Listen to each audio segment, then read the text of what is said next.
네, 미국과 중국이 이른바 1단계 무역 합의에 서명했습니다. 협상에 착수한 지 곧 1년 반 만의 일인데요. 하지만 합의 내용 곳곳에 불씨가 많아서 실제 이행 과정에서 분쟁 가능성은 여전하다는 관측이 나옵니다.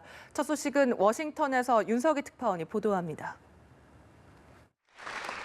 도널드 트럼프 대통령과 중국 측 협상 대표인 류허 부총리는 15일 오전 백악관에서 이른바 1단계 무역 합의 문서에 서명했습니다.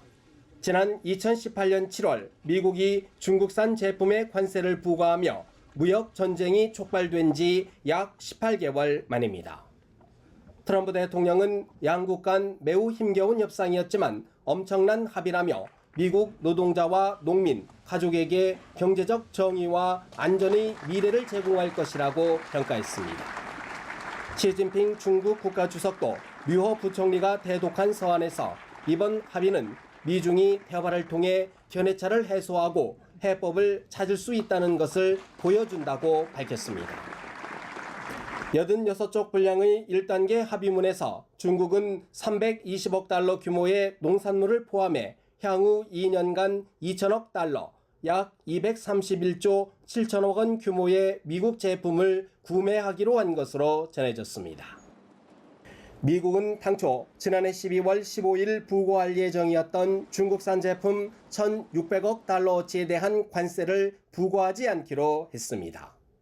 이틀 전인 지난 13일에는 중국에 대한 환율 조작국 지정도 해제했습니다. 트럼프 대통령은 1단계 합의에 이어 2단계 합의가 타결될 경우 중국 제품에 부과된 관세를 즉시 제거하겠다고 밝혔습니다. 합의문에는 아울러 지식재산권 보호와 기술 이전 강요, 농업, 금융 서비스 등 분야에서 중국의 구조적인 개혁 약속도 담고 있습니다.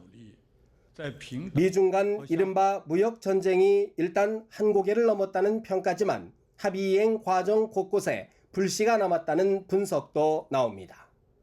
특히 중국이 합의 사항을 제대로 이행하지 않을 경우 미국이 관세를 다시 부과할 수 있는 스냅백 조항과 관련해 미국은 이행 강제 조항으로 보고 있지만 중국도 보복 대응이 가능하다는 해석입니다.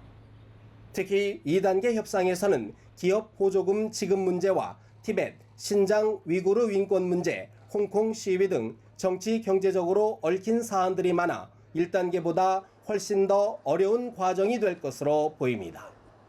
워싱턴에서 연합뉴스 TV 윤석입니다.